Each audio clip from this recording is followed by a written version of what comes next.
I recently made a video about the worst state to retire in from a tax standpoint, but today I'm flipping that around. What about the best states to retire for taxes? Let me walk you through 9 states that have no state income tax, dig into how they make up revenue elsewhere, compare their property taxes and sales taxes, and then I'll tell you where I am leading as someone who's been living in Nevada for the last 14 years. Am I staying in Vegas or am I going to potentially move somewhere else? Where else can you go grocery shopping and play some slot machines at the same time?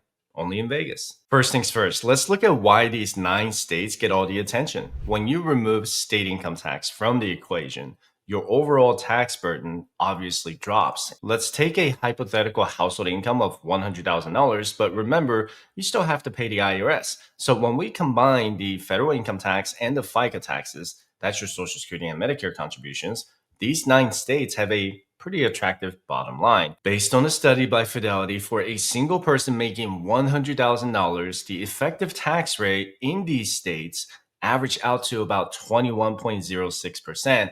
For a married couple filing taxes jointly with the same income at $100,000, it's even better at 15.31%. Now, it's important that you understand what I mean by effective tax rate. And I get some of the dumbest comments in my comment section trying to argue with me about the progressive tax system. This is not your marginal tax rate. Your marginal rate is the tax you pay on your next dollar earned. It's the highest tax bracket your income falls into. The effective rate, on the other hand, is the real world number. It's the actual blended percentage of your entire income that you end up paying in taxes. That's your number that really matters for your budget and for this video. But anyway, here's the catch. States have to pay their bills. They need to fund roads, schools, police, and parks. If they are not getting that money from an income tax, you better believe they're getting it from somewhere else. They make up for that lost revenue with higher property taxes, higher sales taxes, and sometimes a whole bunch of other fees and excise taxes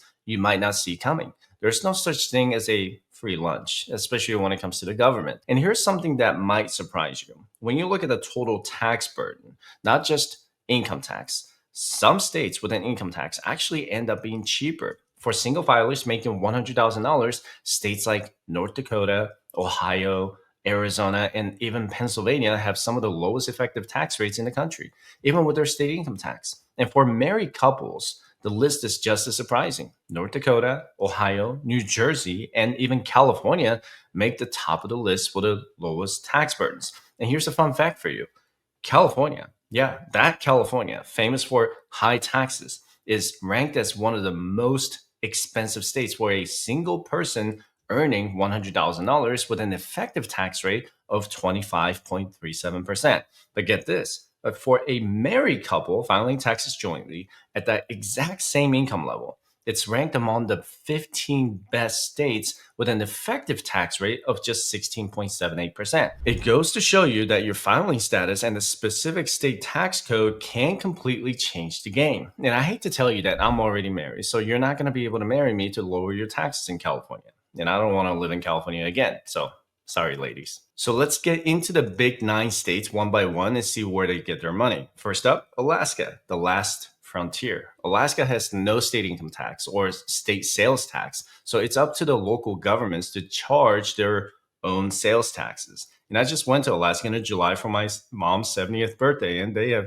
so many incredible places to see. Their average property tax rate is about 1.03%, which put them right in the middle of the pack, ranked 26 in the nation. When it comes to sales tax, there's no statewide tax, but local municipalities can and do levy their own. On average, that comes out to about 1.81%, which is the 5th lowest in the country. But the big challenge in Alaska is that the cost of living is sky high. Everything has to be shipped in because of its remote location, which drives up transportation costs for imported goods, and you pay for that privilege. So how do they run the state? 2 words: oil money. Alaska's revenue is heavily dependent on the energy sector. Plus, they have the famous permanent fund dividend where the state actually pays you a check every single year. But the con is obvious. It's remote.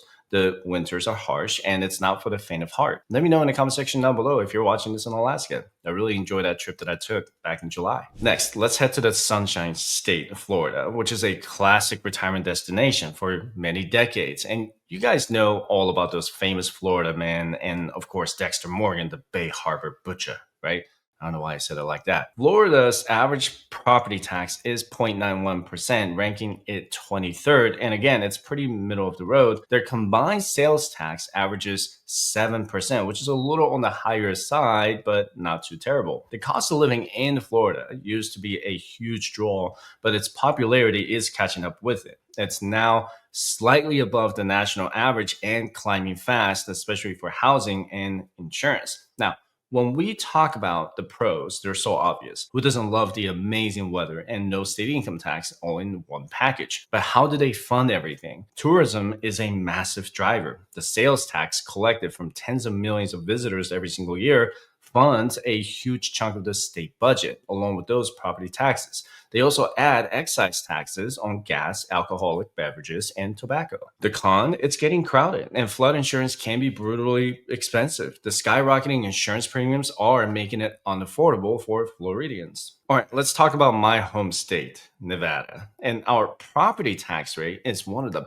best in the country at just about 0.58%, ranking eighth lowest. And that may be a huge plus, but they do get you on the sales tax. The average combined rate is 8.24%, which is the 10th highest in the US. The cost of living here is a bit above the national average, depending on where you live, and largely driven by the housing market in Las Vegas and Reno. The cost of basic goods and services has also increased since the COVID-19 pandemic. But what really makes Nevada stand out is its unique funding model. They rely heavily on taxes from gaming, casinos, and tourism, which helps keep property taxes low. And we also have high taxes on things like mining. On the upside, you get those low property taxes and, of course, world-class entertainment and dining right in your backyard.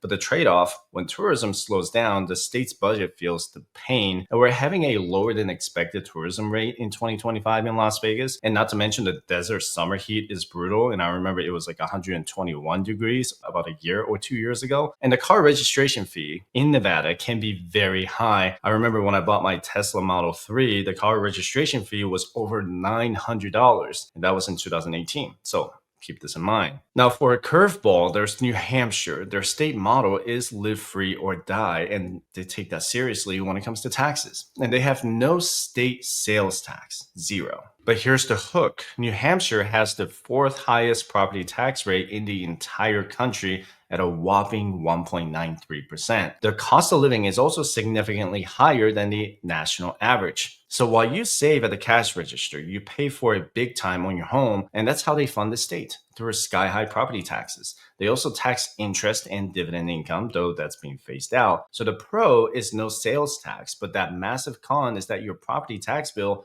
will make your eyes water. Now, let's move to the Midwest, to South Dakota. Their average property tax is 1.17%, putting them in the 33rd spot, which is a little on the high side of average. For the sales tax, it's a reasonable 6.11%, which is actually below the national median. But the big win for South Dakota is that the cost of living is well below the national average. In other words, you get a lot of bang for your buck here. It's a quiet, no-frills state. They fund their government primarily through the sales tax, and the pros are the low cost of living and a very favorable environment for setting up trusts and businesses. And the con for some might be the quiet, rural lifestyle in the very cold winters, and I mean very cold.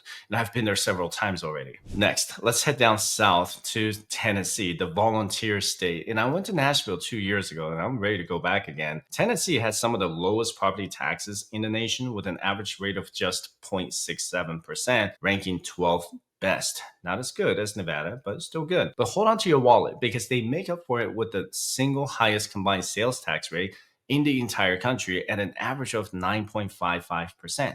Ouch. The good news is that statistically speaking, the overall cost of living is one of the lowest in the US, but some locals have complained that houses and the general cost of living are starting to price them out. So Tennessee is a trade-off. You save a ton on property, but you pay a premium on every single thing you buy. The state is funded almost entirely by that massive sales tax. The pro is a low cost of living in a beautiful state. The con is that you're paying nearly 10% on top of every purchase. And I'm actually okay with that. All right, now let's talk about the big one, Texas. Now, no income tax is a huge draw for people and businesses flocking to the Lone Star State. Many businesses have moved from California to Texas over the last 3 to 4 years. But that property tax, man, Texas has the fifth highest property tax rate in the nation at an average of 1.68%. The average sales tax is also hefty at 8.2% on average, putting it in the top 15 highest. The cost of living is still below the national average, which is a major pro, but it's rising quickly in the major cities like Dallas, Austin, and San Antonio. Texas funds its government on the back of property and sales taxes. So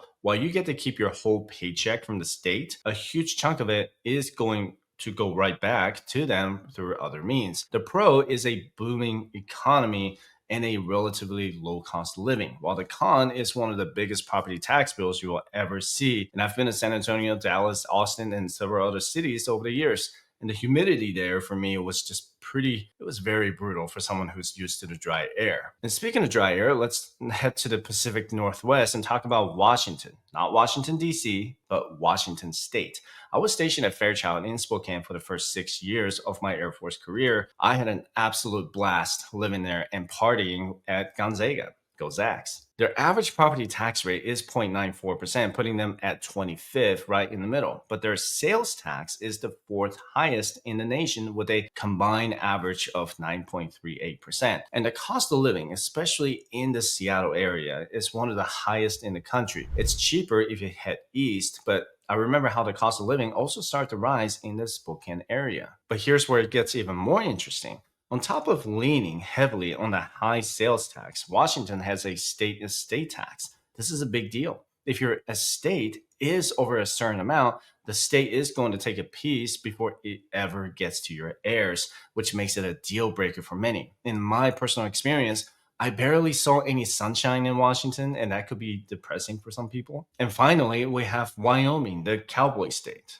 Wyoming is arguably the most tax-friendly state in the country. Their property tax is the seventh lowest at just 0.58%. The average sales tax is one of the lowest too at 5.44%. The cost of living is also comfortably below the national average. So what's the catch? Well, you have to want to live in Wyoming. It's the least populated state for a reason. It's vast, rural, and the winters can be incredibly tough. The state gets most of its money from taxes on mineral and energy extraction like coal and natural gas. The pro is incredibly low taxes across the board, while the con is that it can feel very isolated. And I knew people who used to be stationed at F.E. Warren, and they kind of felt the same way. So if you're not about that life, then it's probably not for you. Okay, so that's the big nine. If you look at the overall tax rates, Wyoming, South Dakota, and Nevada have the best rates among property taxes, sales taxes, and the cost of living. And don't forget about Tennessee. But they are not the only game in town. Don't get so fixated on the no income tax headline that you miss other incredible opportunities. That's why you should also look at places that give retirees a break in other ways, like no taxing their Social Security at all.